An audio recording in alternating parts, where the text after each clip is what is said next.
4. 브룬노와 칼빈. 브룬노는 자신의 자연신학이 종교개혁가들의 가르침을 고수하며 칼빈의 교리와 가깝다고 생각한다.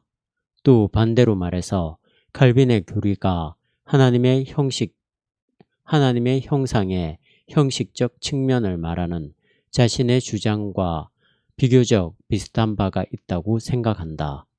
지금 나는 본장에서 적잖은 상상력을 자극해서 우리에게 주어진 다양한 관점을 바라보려 한다.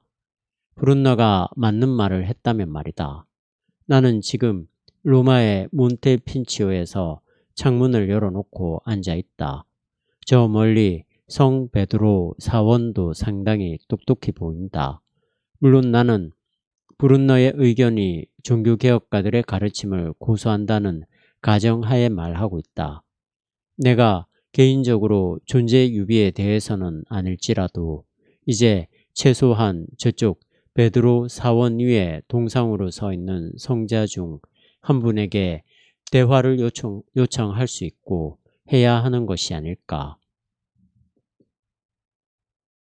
즉 로마 가톨릭과 복음 신학이 오랜 세월 서로 오해하면서 부담스러워 했는데 이제 그 오해를 씻어버릴 때가 왔다는 사실에 대해 대화를 하고 관심을 돌리자고 요청할 수 있고 또 그래야 하는 것이 아닐까. 그러나 나는 한 가지 면에서 브룬너를 배반해야 할 것 같다. 왜냐하면 브룬너가 이해하는 로마 가톨릭의 자연 개념과 자연 신학의 중요성은 안타깝게도 왜곡된 것이라고 인정해야만 하기 때문이다.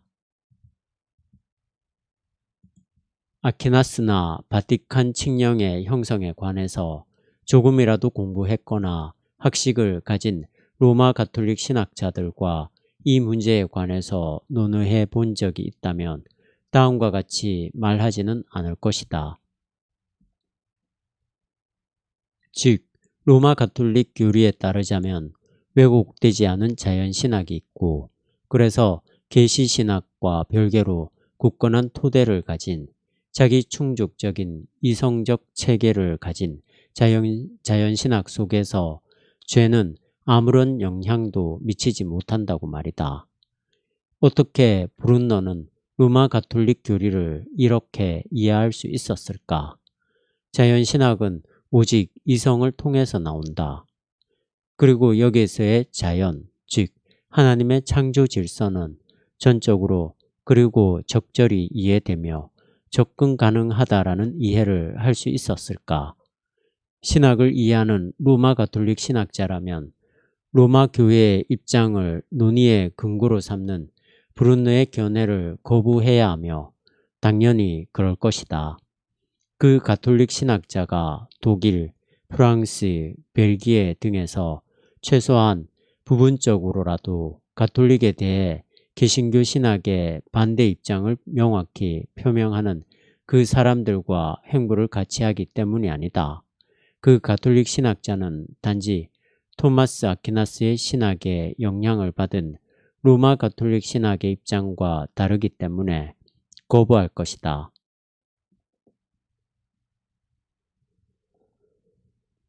즉 이성과 자연을 통해서 참 하나님을 안다는 것은 참으로 자비롭고 예비하는 은혜 없이는 가능하지 않다고 믿는 것이 가톨릭 신학이다. 자연과 은혜를 명확한 수평선으로 구분짓는다는 것에는 의문의 여지가 없다. 오히려 은혜가 자연을 전제로 하듯 자연은 은혜와 초자연적 계시를 그와 관계된 신학적 지식과 진술의 영역이라는 전제를 깔고 있는 것이다.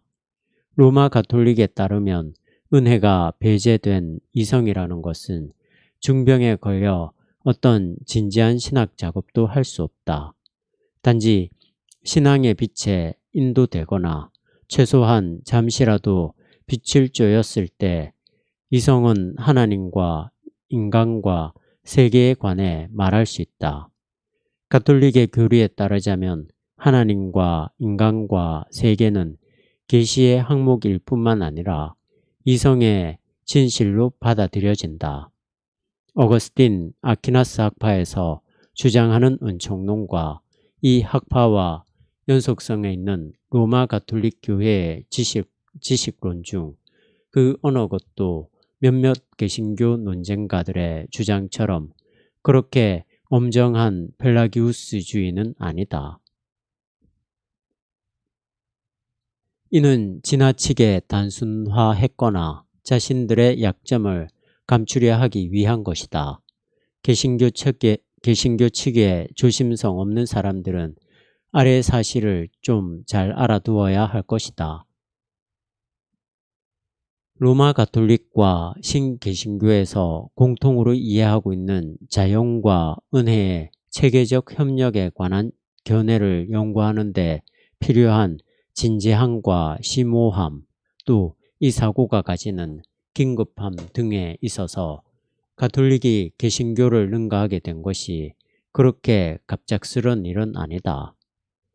예정론의 진실이 우리 자신들이 아닌 다른 이들에 의해서 더 잘 유지되어 온 것도 갑작스레 밝혀진 것이 아니라는 것을 잘 기억해야 한다.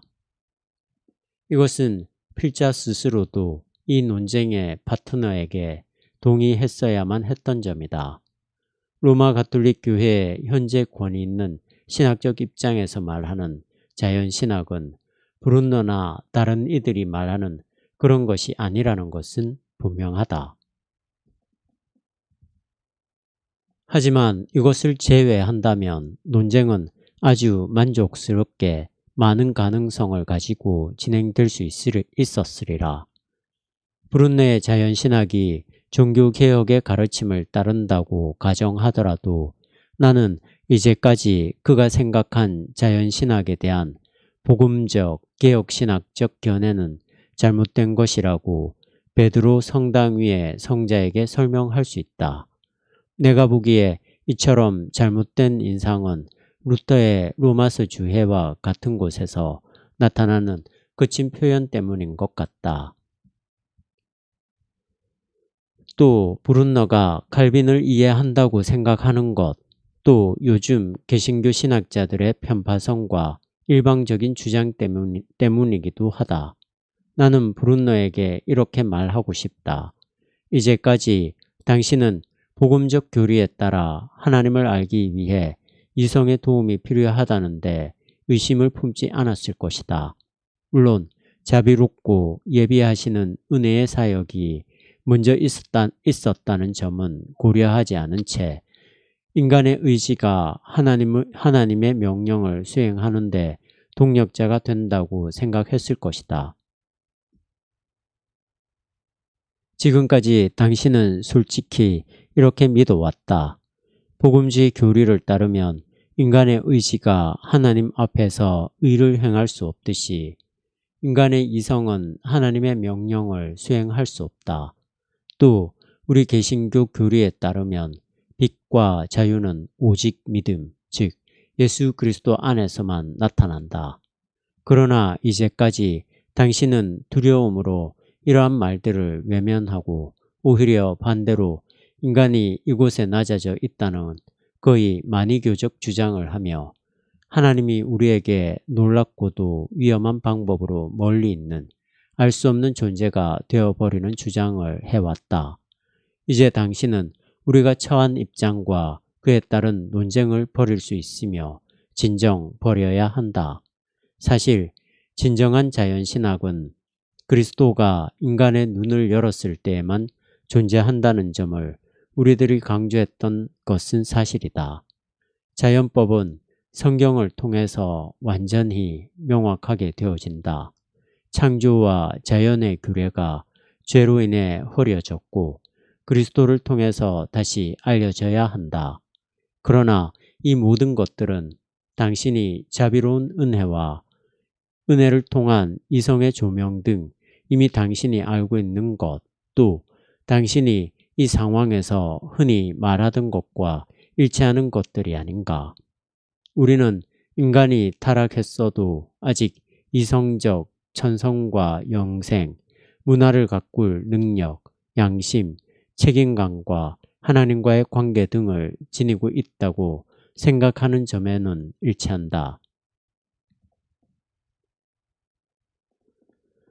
그렇다고 해서 하나님과의 관계가 구원을 가져오는 것은 아니라 할지라도, 그래서 은혜는 인간에게 실제적이며 참된 하나님의 지식을 줄 수 있으며, 또 새로운 초자연적 지식, 즉 그리스도를 통한 하나님의 계시에서 유래된 지식과는 다른 방법으로 인간에게 하나님의 지식을 알려준다.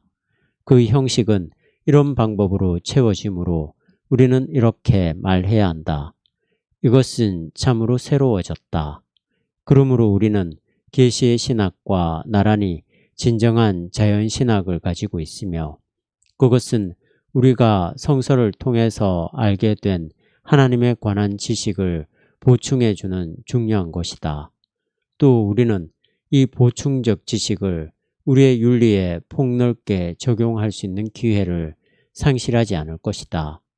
나의 사랑하는 로마 가톨릭 친구여, 놀랍지 않은가? 아마도 여러분들은 이 견해가 일부 신개신교주의의 주장일 뿐이며, 종교개혁가들과 상통하는 신개신교주의의 중심적 견해와는 확실히 다른 입장일 것이므로 그다지 구속력이 있는 것이 아니라고 추측하는가? 그러나 그런 추측을 버리시라. 브룬너의 권위 있는 주장과는 별개로 이제까지 내가 말한 것은 주로 확고하고 단호한 칼빈의 순수한 가르침이라는 것을 이해하라. 아마도 당신들은 칼빈이 이런 사상을 지니고 있었으리라고 의심도 해보지 않았을 것인데, 사실은 우리가 단지 보다 일찍 탐구해내지 못했던 것이다. 그러나 이제 우리는 알아냈다. 브룬너가 칼빈에게서 126군데나 인용한 것을 읽어보라. 그리고 그의 제자 글레드가 지은 굉장한 양의 비슷한 인용이 들어있는 아직 출판되지 않은 책을 기대해 보라. 여기에서 자연신학의 교리가 처음에는 놀랍게 보이지만 사실은 아주 부드럽고 종합적인데, 하나님과 사람, 자연과 은혜, 이성과 계시를 단정하게 조명하고 조직적으로 조화시키는지 스스로 살펴보라.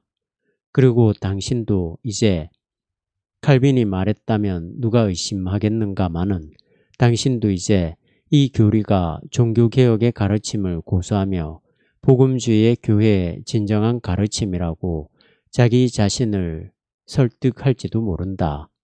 우리를 여전히 나누어 놓는 것이 무엇인가? 아마도 우리는 아직 당신네들의 프르지와라만큼 완벽하고 명확하게, 또 일목요연하게 모든 것을 설명하지는 못하는 것 같다. 만일 우리의 개념이 서로 일치하지 않으면 우리는 그 말을 어떻게든 재조정하곤 한다. 이것은 우리가 아직 서로를 완전히 이해하지 못하기 때문이다. 그러나 진정 근본적인 분리는 어디에 있는 것일까? 만일 우리의 인식론의 영역에서 서로 이해가 불가능한 것이 아니라면 은혜론의 영역에서 비슷한 이해가 따라야 할 것이다.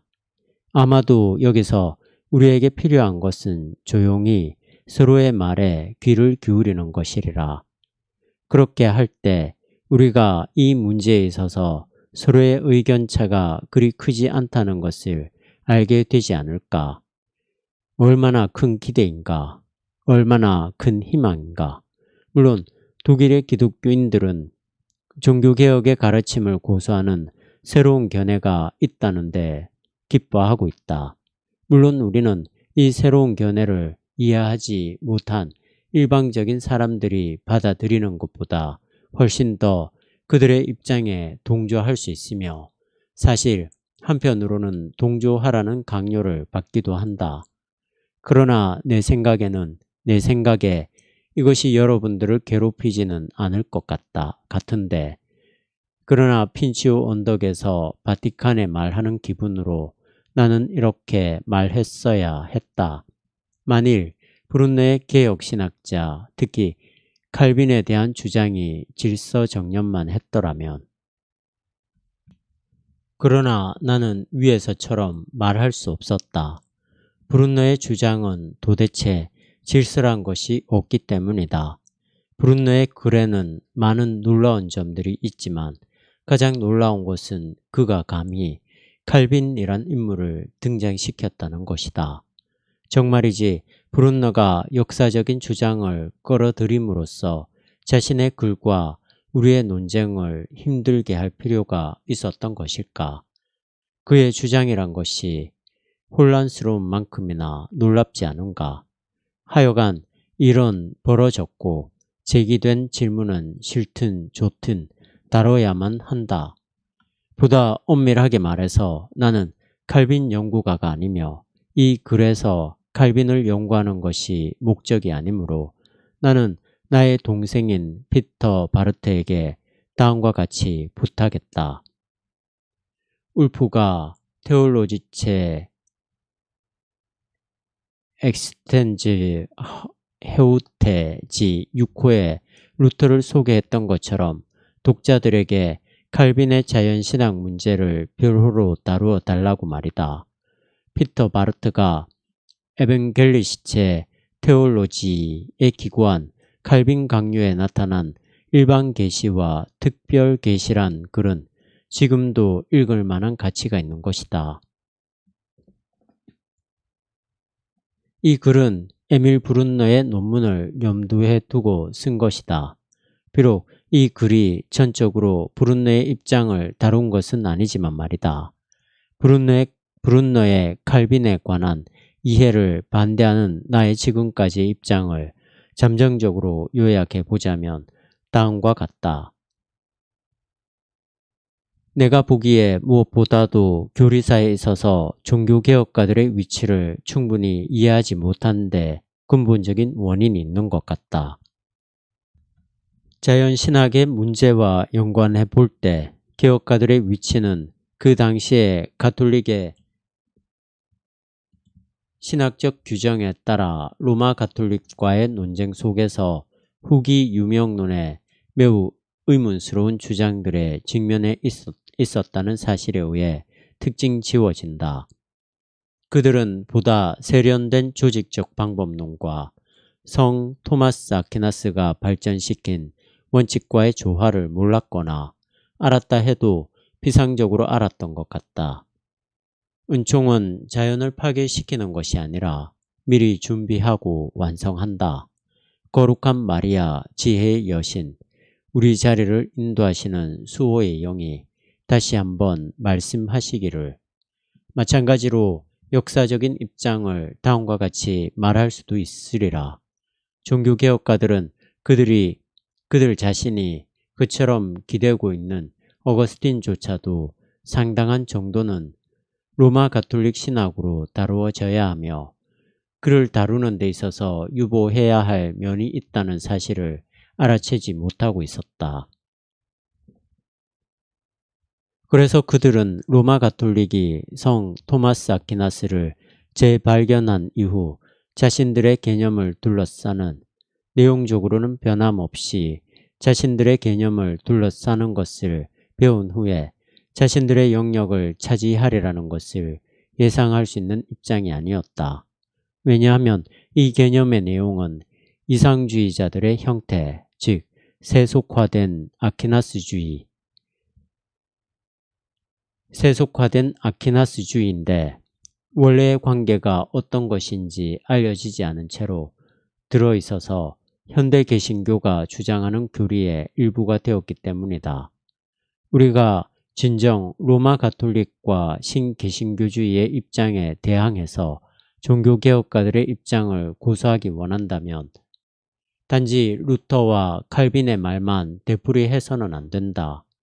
우리는 루터와 칼빈이 했던 것보다 훨씬 더 명료하게 그들의 입장을 정리해서 사용해야 한다. 은혜론 역시 마찬가지이다.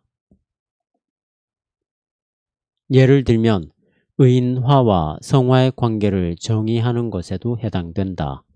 그러나 16세기에 토마스 아퀴나스를 접하지 못한 것이 더 심각한 결과를 가져왔다. 종교개혁가들은 로마 가톨릭 교리 체계 속에 의인화와 하나님을 인식하는 것, 화해와 계시 사이에 어느 정도 명백한 연관이 있는 것을 확실히 알지 못했다는 점에서 그렇다. 종교개혁가들은 후대에 그처럼 큰 영향을 미친 아퀴나스의 위대한 종합적 연구를 전혀 알지 못했던 것이다. 그래서 종교개혁가들은 인간의 의지와 행동과 그리스도 안에서 단 한 번에 이루어진 영원한 화해와의 관계 문제를 내용적으로 분명히 못한 것처럼 같은 방법으로 한편으로는 이성과 이성에 의한 자연과 역사의 해석, 이성과 이성에 의한 자연과 역사의 해석, 또 다른 한편으로는 계시의 절대성에 관한 주장이 어떤 관계에 있는지 그 형식적 관계를 명확히 해야 할 필요성을 느끼지 못했던 것이다. 로마 가톨릭과의 논쟁에서 종교개혁가들은 전통의 원칙보다 성경의 원칙을 주장하는 것으로서 자신들이 은혜를 새롭게 이해했다는 것을 형식적인 측면에서 나타내는 것으로 만족했던 것이다.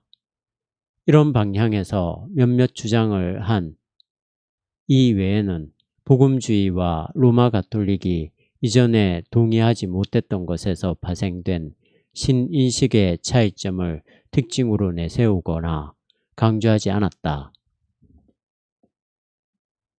그들은 신학적 사고를 바탕으로 지적 행위를 통해 의에 이를 수 있다는 가능성을 보았고 그것을 공격했다. 그러나 이들은 기독교인의 삶에 있어서 도덕적 선행을 통한 의의 가능성을 비난했던 만큼 폭넓고 명확하게 또 근본적으로 그렇게 공격하지는 않았다. 결국 예를 들어 칼빈의 강요는 인식의 문제를 어느 정도라도 제기한 불과 몇 안 되는 종교개혁가들의 저술 중 하나인 것이다. 칼빈은 그 유명한 서문에서 이교 철학이 기껏해야 잘못된 신인식에 이르고 있다고 말한다. 그러나 우리는 칼빈이 강요해서 이교 철학을 보고 싶은 유혹을 명확히 거부하는 것을 찾아볼 수 없다. 이교 철학에서 기독교 이전의 신인식을 찾을지도 모르며 그것을 기독교의 신인식과 조직적으로 조화시켜서 이것을 준비 작업이니 뭐니라고 하면서 기독교의 신인식의 뼈대나 보이지 않는 규칙이 될 수 있는 진리의 핵을 발견할지도 모른다는 유혹을 명확히 부정하지 않았다. 사실 칼빈이 유혹을 거부하지 못했다는 것은 기독론, 자유의지의 부정, 의인화 등에서 나타난다. 그러나 무엇보다도 고전 이교 철학을 논하면서 칼빈은 이것을 조직적인 진술로 포함시키지 않았고 사실 자연인의 신학적 무능력을 말하고 있을 뿐이다. 그러나 앞에 개론적인 몇 개의 장에서 아퀴나스주의와 구별되는 칼빈의 방법론을 직접적이고 분명하게 찾아내는 것은 가능하지 않다. 브룬너는 바로 이 아주 작은 사실에 의존하고 있다. 칼빈은 아퀴나스적 방법론을 몰랐거나 관심을 갖지 않았던 것 같다. 따라서 실제적으로나 구조적으로 볼 때 칼빈이 다루지 않은 아주 작은 한 부분에 스스로를 몰아넣는 것이 불가능하지는 않다. 또 칼빈이 키케로의 자연신학을 거부했다는 것을 보충 설명하기 위해 자연과 은혜의 변증법적 신학을 내세우는 것도 불가능하지는 않다. 더 나아가서 이 신학이 종교개혁의 가르침을 유지한다고 할 수도 있을 것이다. 왜냐하면 모든 칼빈주의적 단편적인 언급, 문장이나 구절들로서 칼빈이 아퀴나스를 생각지도 못했거나 어거스틴을 극단적으로 오해하는 것이 분명히 나타나는 말. 칼빈주의적 단편적인 언급들을 모아서 구성하는 데 유용하기 때문이다. 사실 브룬너가 한 일이 바로 이것이다. 브룬너는 이와 같은 방법으로 자신이 한 일을 증명할 수 있다고 생각했다. 또 바로 이 점이 내가 실수한 부분이다. 18, 19세기의 아들인 아브라함 카이퍼가 비슷한 방법으로 자신이 생각한 것보다 더 잘못 칼빈을 해석한 적이 있었기 때문에 이처럼 실수할 수 없는데도 말이다. 그러나 몇 해 전 브룬너는 18, 19세기에는 알려지지 않고 무시되었던 어떤 새로운 것을 세우는 사람 중에 한 명이 되기를 원했다. 그러므로 브룬너가 이처럼 행동한 것을 잘못 받아들일 수밖에 없다. 브룬너는 아퀴나스와 구별되는 교리를 주장하는데 망설임이 없었지만 그의 주장은 아퀴나스를 심하게 왜곡한 결과일 뿐이었다. 그는 아무런 거리낌도 없이 자신의 주장은 가장 최신의 주장이고 오늘날 신학 세대의 특별한 업적이며 또 합리적 정통의 시대에 개신교 신학이 들어섰던 그 길을 우리 모두 다시 걸어야 한다고 주장했다. 그는 오늘날 가장 바람직하지 못한 독일 복음교회의 인물들과 합류할 것을 고집한다. 이들은 독일 기독교인이 아니며 반은 이쪽, 반은 고백교회에 속한 이들이다. 이것만 해도 충분히 나쁘다. 그런데 브룬너가 자신과 칼빈의 교리를 비교할 때 최후의 충격을 받았어야만 했다. 왜냐하면 브룬너는 자신의 주장을 생략해야 할 만큼 강한 대조적인 개념과 마주쳤을 것이기 때문이다. 칼빈의 신학에서 하나님과 율법, 선택의 신비, 성육신과 속죄, 거룩한 주체로서의 성령, 거룩한 표시인 세례와 성만찬, 거룩한 행위인 의인화와 성화 등은 칼빈 신학의 모든 것이기 때문이다. 계시와 신앙이란 선물을 통해 이성적 존재인 인간이 자신의 세계와 함께 기적적으로 위의 것들에 포함된다. 브룬너가 자신만의 주제를 세우기 위해서 이 모든 것에 대체하려는 것을 정당화할 수 있는 것은 아무것도 없다. 그러므로 또한 신학의 다른 과제를 정당화할 수 있는 것도 없다. 이론의 여지가 없는 개혁신학의 내용이 브룬너에게 경고가 되고 그를 잡아 되돌렸어야 했다. 또 브룬너가 성서의 증인들이 지닌 태도를 기억했었다면 좋을 뻔했다. 성서의 증인들은 하나님께서 말씀하시면 인간은 듣는다는 생각을 지니고 있었음을 기억했어야 했다.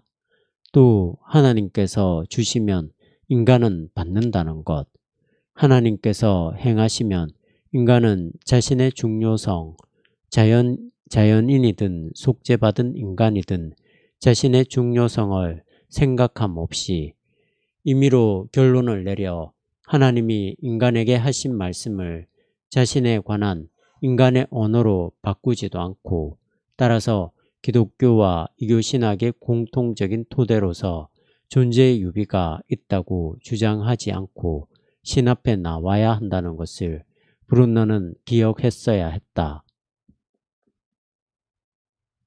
또 개혁신학은 자연과 은혜의 변증법을 배제하고 이 모든 사고를 주장하고 있다는 것을 기억했어야 했다. 칼빈의 신학이 브룬너로 하여금 그의 천재성을 사용하여 오랫동안 개정되고 세련된 로마 가톨릭에 대항했던 종교개혁가들의 개념이 바로 일방성이었음을 오늘날 밝히고 주장하도록 했어야 했다. 특히 모든 댐을 파괴하는 현대 개신교 신학자들에 대항해야 하는 것이 바로 일방성임을 브룬너는 밝히고 주장했어야 했다. 칼빈이 강요의 첫 몇 장들에 썼던 내용은 오늘날 재집필되어 프로지와라나 알트하우스에 잘못된 결론에 이를 만한 빌미를 주지 않도록 해야 한다. 이렇게 하는 것이 종교개혁의 가르침을 고수하는 것이며 동시에 브룬너 자신이 애초에 의도했던 바가 될 것이다. 그러나 브룬너는 모든 논쟁이 나의 일방성에서 비롯되었다고 온 도시와 세계, 문자적으로는 모든 도시와 세계 혹은 만인에게의 뜻인데 교황이 전 세계 가톨릭 신도들에게 축복을 내릴 때 사용한다. 온 도시와 세계에 말함으로써 사냥개를 데리고 나를 쫓고 등 뒤에서 칼로 찌르는 정도에서 그치지 않았다. 그는 그보다 더한 일을 했던 것이다. 칼빈이 답하지 않고 남겨둔 자리를 차지하고 브룬너는 칼빈이 자신의 것이라고 침착하게 주장하기에 이르렀다. 브룬너는 칼빈을 진 알폰스 트렌티니와 같은 사람으로 만들어 버렸다. 그리고는 자신의 칼빈을 등에 업고 나를 만나 어깨를 두드리며 나에게 착한 아이가 되라고 말했다. 브룬너는 독일 기독교인이 이제 원하기만 한다면 스타프 씨가 뭐라고 할까?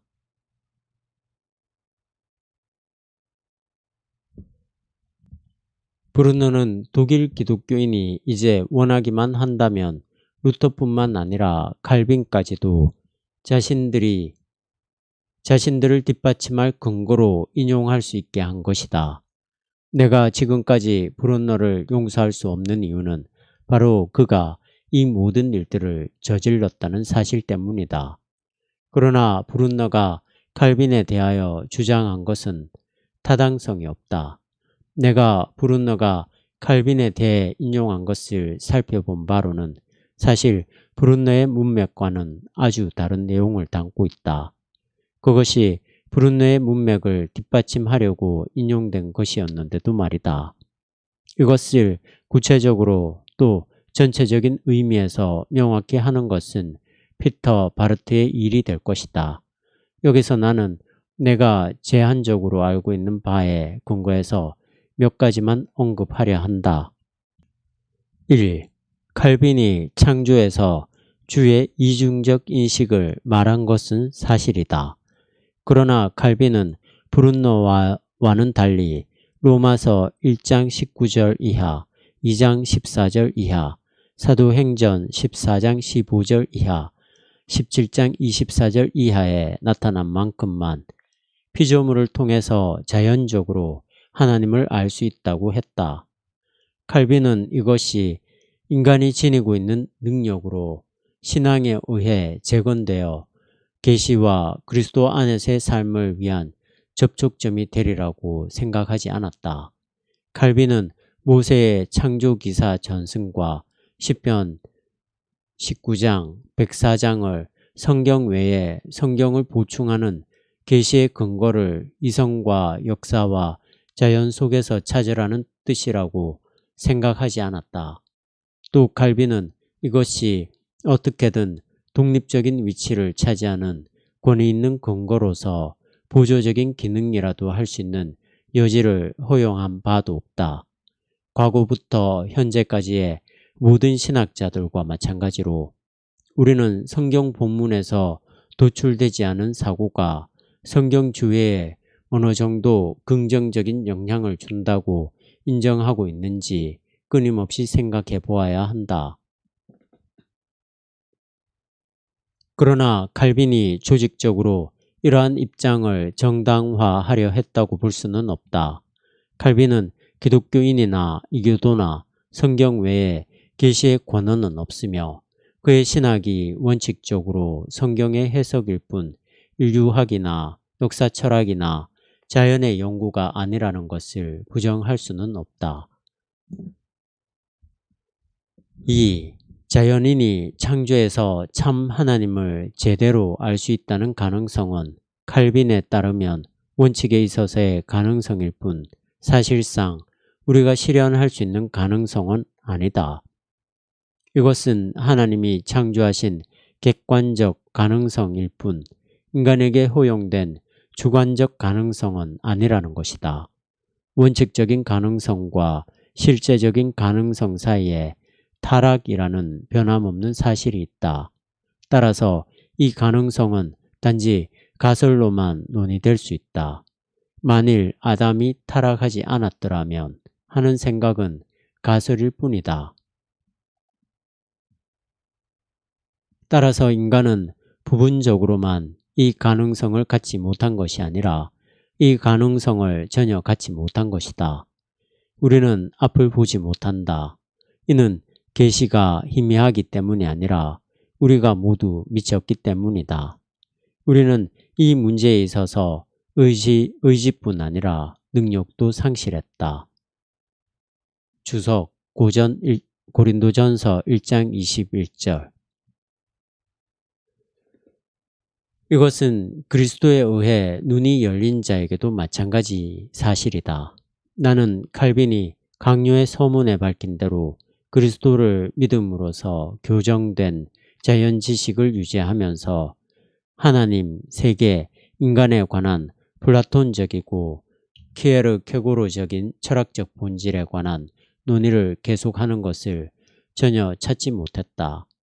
칼빈은 철학자들에게 성경을 가르쳤을 뿐 다른 것은 없었다. 성경은 인간이 하나님에 의해 하나님을 위해 창조되었고 아버지 하나님의 지혜와 섭리가 인간의 삶과 이 세상 모두를 지배하며 또 하나님의 규례가 있고 규례가 있는 그곳에서 인간은 하나님의 의지를 공경해야 한다고 말하고 있다. 성경은 인간에게 완전히 감추어진 하나님을 창조 세계를 통해 찬양하라고 감동을 주며 영감을 준다. 바로 이것이 그리스도를 통해서 화해한 인간들이 할 수 있는 것이며 해야 하는 것이다. 그러나 인간은 성경을 떠나서 성경과 관계없이 또는 성경을 임의로 발췌해서 이와 같은 일을 독자적으로 사고하려는 시도를 할 수도 없고 해서도 안 된다. 3. 칼빈에 따르면 사실 인간이 자신의 마음에서 나온 신들을 알고 섬길 수 있는 가능성이 있다고 한다. 인간에게 남아있는 신을 아는 능력은 단지 우상숭배와 미신의 사악한 권한일 뿐이다. 요한복음 주석 3장 6절. 칼빈의 신학에서 말하는 이러한 가능성이 어떻게 접촉점의 위치와 중요성을 획득할 수 있는지 도무지 이해하기 어렵다. 접촉점의 주장과 거룩한 계시의 가능성은 아무런 관계도 없고 공통점도 없으며 따라서 전혀 내적인 연관도 없다. 인간들은 이성에 이끌려서 하나님께 오지 못하며 사실상 가까이 가지도 못한다. 주석 요한복음 1장 5절. 만일 진정한 종교가 우리에게 비춰온다면 천상의 가르침에서 시작하는 것이 필요하며 어떤 사람이라도 성경의 제자가 되지 않고서는 옳고 바른 교리를 조금도 알 수 없다는 것이 우리의 원칙이 되어야 한다. 그러므로 우리가 증언을 경건하게 수용한다면 진정한 지식을 향한 첫 발자국이 되는 것이다. 그 증언 속에 하나님께서 기꺼이 자신을 드러내 보이셨다. 신앙, 즉 완전하고 완벽한 신앙뿐 아니라 하나님께 향한 모든 올바른 지식은 순종에서 비롯된 것이기 때문이다. 강요 1, 4의 2절. 강요 1권 5장과 6장을 잇는 중요한 추이적 부분에서도 이와 같이 접촉점이라고 불릴 수 있는 어떤 종류의 언급도 없었다.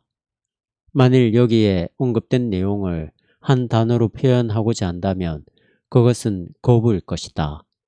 그리고 이것은 뒤이어 접촉이라고 재해석할 만한 여지가 없는 거부이다. 4. 칼빈은 하나님에 관한 자연적 지식에 대한 원칙적 가능성, 객관적으로 하나님께서 피조물 속에 계시되어 있다는 데 근거한 원칙적 가능성을 로마서 1장 20절이나 아니면 로마서 1장 18절에서 3장 20절 전체에 드러난 의미로 사용했다. 이 생각은 인간이 핑계할 수 없다는 사실을 드러내기 위함이다. 하나님께서 그의 모든 피조물에 계시되어 있다는 사실은 인간의 무지함에 대한 하나님의 성서적 증언이다. 하나님의 분노와 인간을 심판하심도 이 때문에 정당화된다. 이것은 인간이 하나님을 알 수 없다면 그것은 인간의 잘못이라는 것을 지적한다. 그렇다고 해서 이것이 우리의 왜곡된 천성을 찬양한다는 뜻은 아니다. 주석 요한복음 1장 5절 이하. 우리는 이것을 다른 뜻으로 생각할 수 없다. 우리가 성과 악을 구분할 수 있는 것은 우리의 죄를 확인시켜주는 사실이다. 그러나 칼빈은 로마서에 나타난 바울 이상으로 하나님의 율법에 관한 자연적 지식이 우리에게 주어져야 한다는 조직적인 결론을 내리지 않았고, 이 지식이 우선적으로든 결과적으로든 신앙에 있어서 신학에서 긍정적으로 사용된다고 말하지도 않았다. 반면 그는 윤리적 선에 관한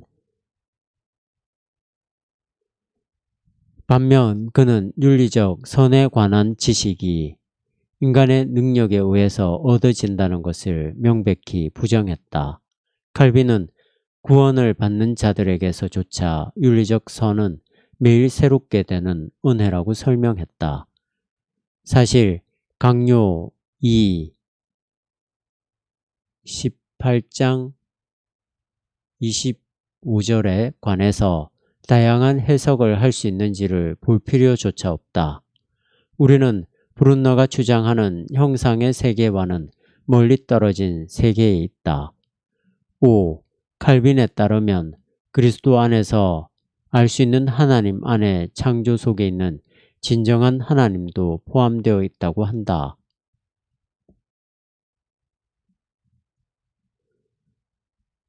포함되어 있다. 이 말은 브룬너가 생각하는 것처럼 2차적이며 비교적 독립적인 지식을 끌어낸다는 뜻이 아니다. 그래서 한 번 빛을 받은 우리의 이성이 스스로 앞을 볼 수 있게 되는 것처럼 결국 순환이 사라지게 되는 것을 뜻하지 않는다. 칼빈은 자연과 역사에 관한 기독교 철학, 기독교 인류학과 심리학, 기독교적이고 열정적인 우리 시대의 해석 등을 위한 여지가 따로 주어져야 한다고 하지 않는다. 칼빈은 이렇게 말한다. 그리스도는 하나님께서 그의 마음뿐 아니라 손과 발까지도 우리에게 환히 드러내 보여주신 그 형상이다. 그러나 칼빈은 이 주제에서 벗어나지 않았다. 우리가 그리스도를 떠나는 순간 크든 작든 우리의 상상에 내맡기지 않을 수 있는 것은 없다. 창조로부터 하나님을 알 수 있는 것은 모세에게 전해졌다. 그러나 자유로운 사고에 의한 것이 아니고 엄격하게 구원의 역사, 즉 교회의 토대와 보존과 통치의 관점에서 알려졌다. 칼빈이 의식적이고 원칙적으로 무언가 구별되기를 원했던 곳, 또 자연과 역사 속에 하나님을 언급한 곳을 볼 때 물질적으로 칼빈의 주장 중에 성서의 구절과 마찬가지로 그리스도의 선포이며 형식적으로 성서의 주석이 아닌 다른 어떤 것이 될 수 있는 부분은 아직 발견되지 않았다. 브룬너는 한 가지 면에서 칼빈을 잘못 해석함으로써 모든 것을 망쳐버렸다.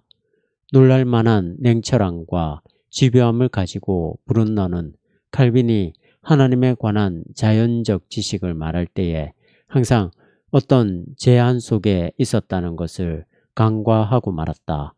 이 제한의 의미는 아담이 만일 타락하지 않았다면 이라고 하는 말로 가정적인 가능성을 표현한 것이며 로마서 1장 20절을 인용했을 때 심판의 징조를 뜻했던 것이었고 또 은혜의 표식으로 이해되기를 원한다면 결코 포기될 수 없는 위치로서 그리스도와 교회를 표현한 것이었다. 이 모든 것을 간과한 브룬너는 칼빈을 자기 편으로 끌어들였다. 물론 구체적으로 볼 때 이 모든 과정은 통곡하기에 충분한 것이다.